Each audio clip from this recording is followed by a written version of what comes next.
Hi. You can clap. Are you clapping? I don't think they're clapping. You're supposed to be clapping. Is this thing working? No. Is this working, David?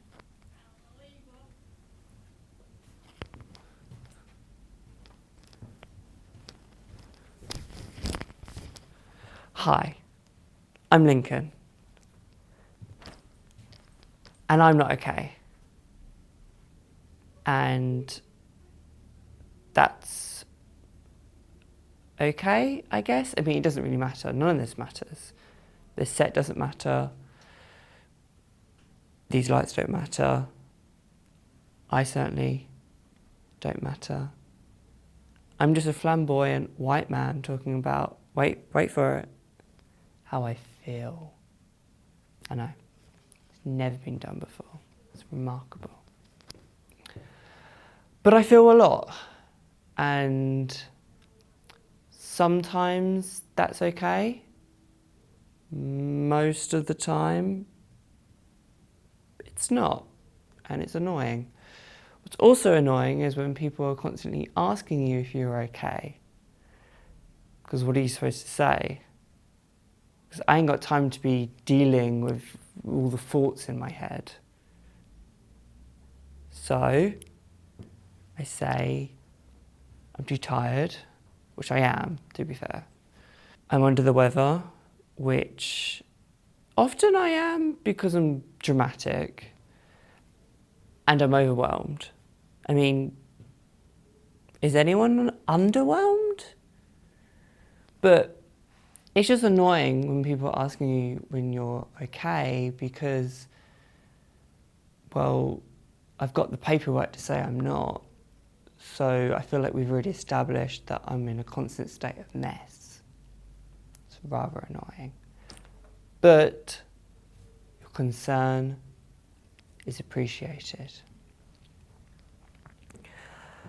But what this is all about, this bullshit that I'm doing here, this performance, is to accept that I'm not okay and to announce it for all those times that you've asked me. And why maybe, just maybe, I can be okay by just saying I'm not okay. Maybe. We'll see though. Could just be me using cameras for the sake of it. We'll see. An excuse to wear a tank top at college. Maybe. Number one. I can't just be. Like, exist. Wait, that sounds nihilistic and this piece isn't going there. But I can't just live in the moment or vibe. Here's an example. I sit, think about life, as you do. I'm going to watch a film. God, why am I spending my Friday evenings watching films? How sad is that? No, it's not sad, it's cultured. It's distinguished. Because if I ain't cultured, I ain't shit. And that's kind of all I've got going for me. So, I watch a film. I should probably eat before I watch a film. Shit, what do I eat? Well, should be something low in calorie, high in protein. But I also should probably have what I want. So, a balance. That's what they always say, right?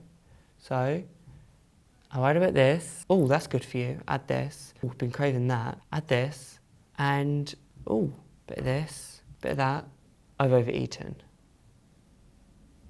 Why am I like this? Have I overeaten? There should be rules for these kinds of things. I mean, how do you know when you've eaten enough or not enough? Or, you know what, just gonna watch a film.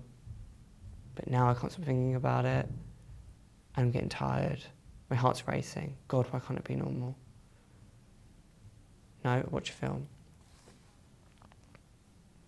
I'm not taking this in at all. Maybe I'm not as clever as I think I am. I really am getting tired. People my age are doing all sorts on Friday evenings and I'm getting tired and worrying about food. I don't know why. It's just too much, and why can't I just be...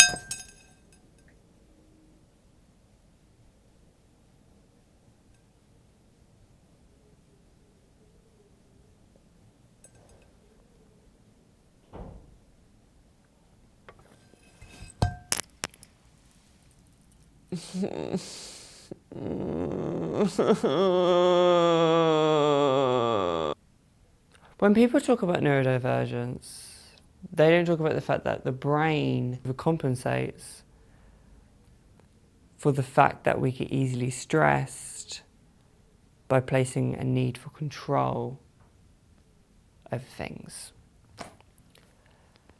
That for me was food. Do you want to guess what happened?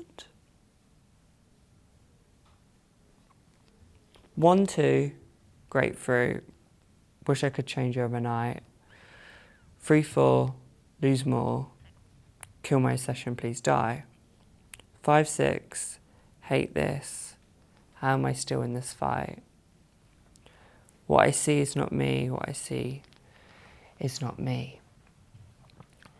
They're lyrics, hence why I just looked at my phone, of a song called Grapefruit, which I'm going to use that to explain how I feel, because I couldn't be bothered to write how I feel in the script when it comes to food, because I'm still dealing with it. But, funny enough, I can't have grapefruit. Look it up. You'll figure out why. Number 2. I don't want to talk about your boyfriend. No, not specifically your boyfriend. I love your boyfriend. Not like that. Actually, I find him quite garish and boring. But overall, I don't want to talk about him. As a self-aware 18-year-old, I'm often in conversations I just, quite frankly, don't want to be a part of. I mean, yes, we can talk about how your disgusting boyfriend gave you flowers, but I would much rather talk about how Buffy season 6 is one of the most subversive seasons of all television. I mean, for its negatives and its positives. But you don't want to talk about that. You want to talk about your boyfriend, which is great. But we're going to talk about Buffy now because I want to talk about Buffy. Need a hand? No, thanks.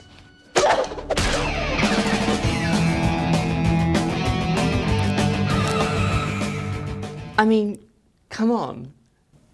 The idea that we're all here on this earth so that we can spend it with others, with the season finale revealing that Buffy not only needs to, but wants to live so that she can watch the world grow for her sister Dawn.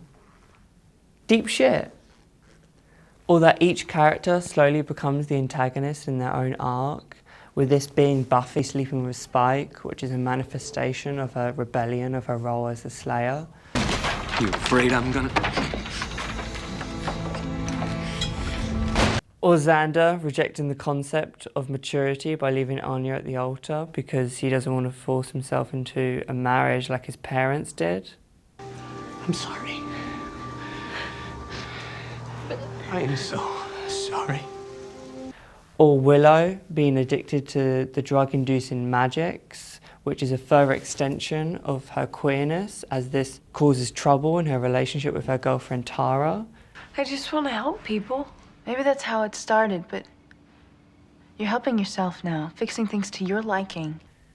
It doesn't end well, with Joss Whedon just literally adapting the Dark Phoenix saga because 90% of Buffy is from Chris Claremont X-Men comics, which itself was inspired by classic sci-fi and underground British pop culture like Doctor Who. Which is really funny because when they brought back Doctor Who, Buffy was the reference point. Rose, you've done it. Now stop.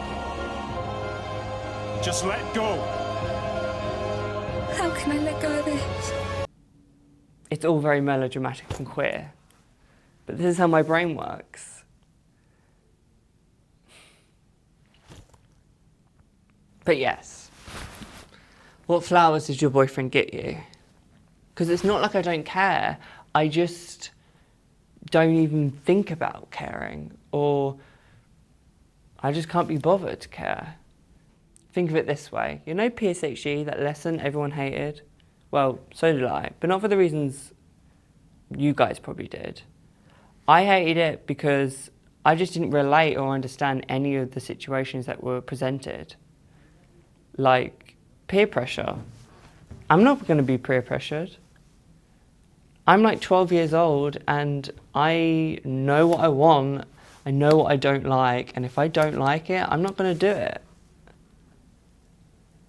Or I'm not going to talk about things unless I'm 100% interested. And often it's silly things like how Buffy season 6 is secretly really subversive. And while this creates character, sometimes I don't want to be unique and I just want to talk about your boyfriend's flowers like everyone else. Just kind of be a part of the crowd, the general conversation, not only caring when it's something that I know a lot about or relate to in any way.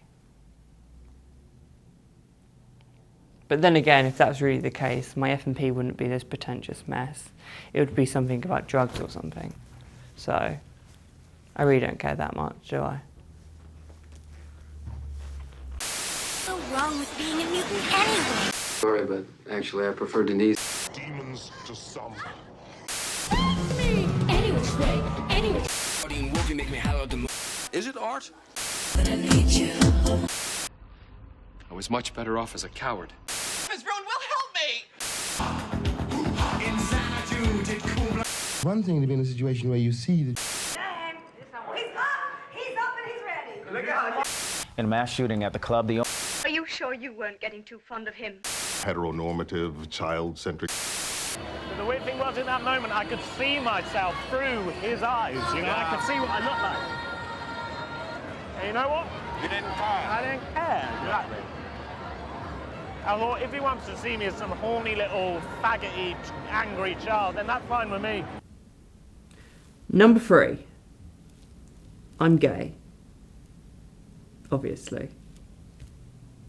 Which one could argue doesn't really mean much anymore. Agree to disagree. But I couldn't just be into men. No, that would be too simple. It's physical, for me at least. I don't know about anyone else. It's a gut reaction to certain images, certain movements, certain expressions. It's a feeling you get. It's a feeling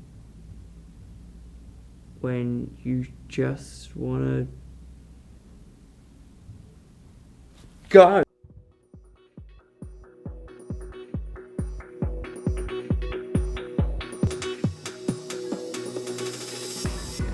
Traded fate for love without a second thought. It all became a silly game. Some things cannot be bought. I got exactly what I asked for, wanted it so badly. Running, rushing back for more. I suffered fools so gladly.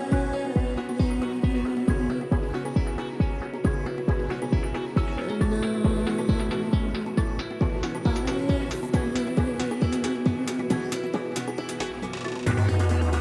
I've changed my mind.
faces, far off places, trinkets I can buy.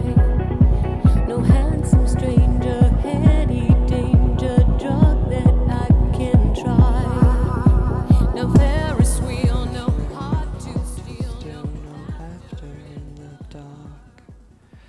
No one night stand, no far off land, no fire I can spark. The face of you, my substitute for love, my substitute for love. Should I wait for you, my substitute for love? I don't know why I'm singing. I'm not a very good singer, and quite frankly, this isn't a real mic. I would throw it, but then that would be breaking it.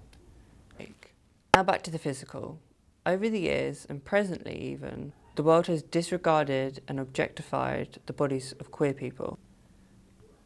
The intimacy of two men's facial hair touching, the sheer feminism of lesbian sex, the individuality presented by not conforming with sex, the power in acknowledging one's gender-affirming care all 24 hours of the day, which everyone does, by the way, or should do at least. Disregarded in the name of laws and labels that belittle the rape, murder, prosecution and imprisonment of queer bodies. I'm aware of this. I take power in being aware of this and the way people use their bodies to fight against this. After all, the touching of two men's hands is nowhere near acceptable as that of two fists, which I understand is something lots of people have commented on. I know this, and I take power in this. It's why I will always push myself in the form of strength training and running, why I will always feel my body even when I don't want to, why I will never not remind people the beauty of man is not unnoticed to me, and why I sometimes just want to dance. But why am I talking about this? After all, it's not normal, but what if I present an idea? How can I be attracted to men if I don't know how to be one? That's probably why I take power in the queer body. Because if I don't, my identity as a man doesn't mean anything.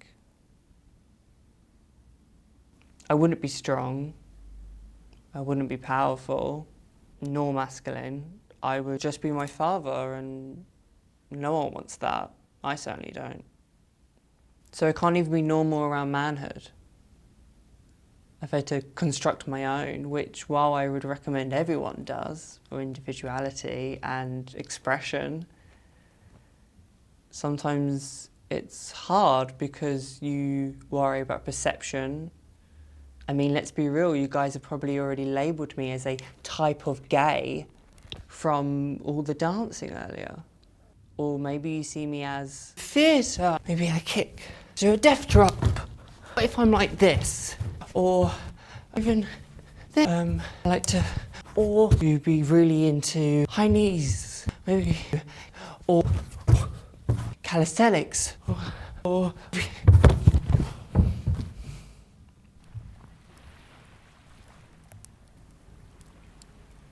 Number 4, I'm weak. Or at least sometimes I feel like I am. All this talk about strength doesn't really mean anything when there are days when I just want to rot in bed. Now I know every teenager says that, and they're dismissed for being lazy or unmotivated, but it's a burnout for me. It's a call to just stop and breathe, leading to rather uneventful evenings. It's fine, I'm perfectly healthy.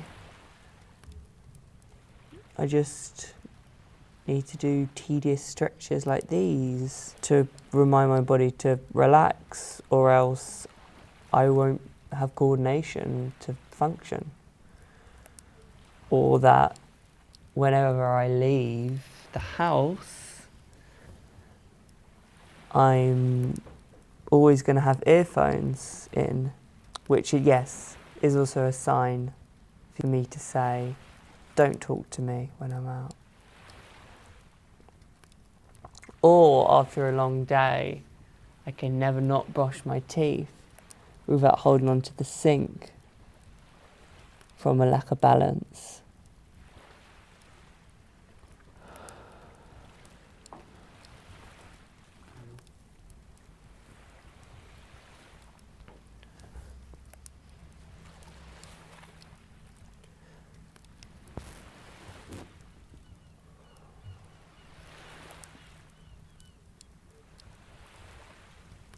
But sometimes it's like I'm in a constant state of just trying to get better and better. And you're like, when is it enough? And it's really exhausting.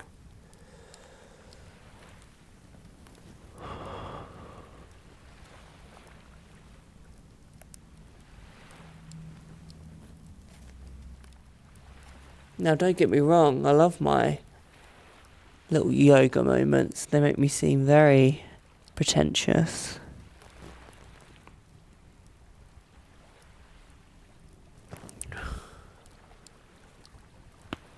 But I can only deal with so many times that I'm not well because of stress. I mean, life's stressful. Not everyone needs to take a day off every month to deal with said stress by doing what I like to call a monthly reboot. It's rather cringy, I know. But this reminder of my weaknesses is no more apparent than these. 75 grams of 100 grams of dread that I feel in the morning every day, every week, every month, every year, and now soon to be decade. You get the gist. And I know I can just stop having them, but I'm not stupid. I know I need these. I want them as much as I need them. But it doesn't make me not want to take this box and just rip it in my bedside cabinet every morning. Or to crush every one of these blasted things that determine whether I'm going to have a good day or not.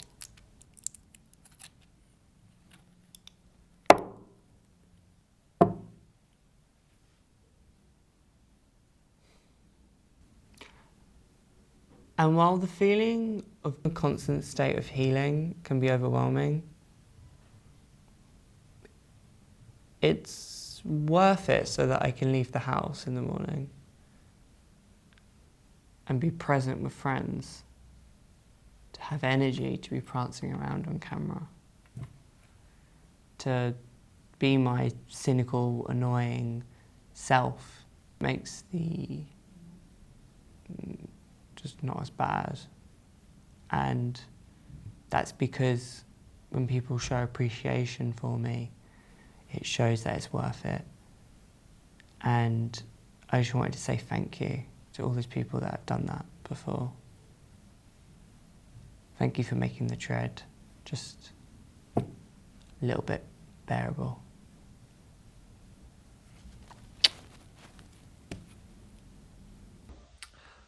Describe Lincoln in one word.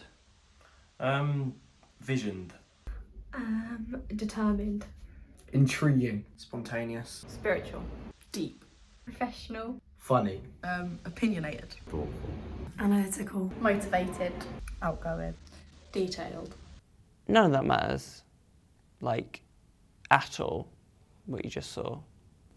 Because I know what I am at this point in my life, and that's not normal. For you see, I don't think I'll ever be normal, because I have this idea of the spirit and how it's always in flux. The version people meet you at is not the version you are today, or tomorrow, or the day after that. And what's being normal, but meeting the expectations of others. With that knowledge, I'm able to have coming of age discovery that today, right now, I'm not okay, and that's okay. Have you had your coming of age discovery? Because if you haven't, maybe it means you're still conforming. Trying to be the version people think you are or should be, which we're all guilty of, but at the end of the day, who you are is not one thing, so how can anyone else expect the same? I don't know if any of that makes sense, but it's always good to end on a discovery. David, did I do good?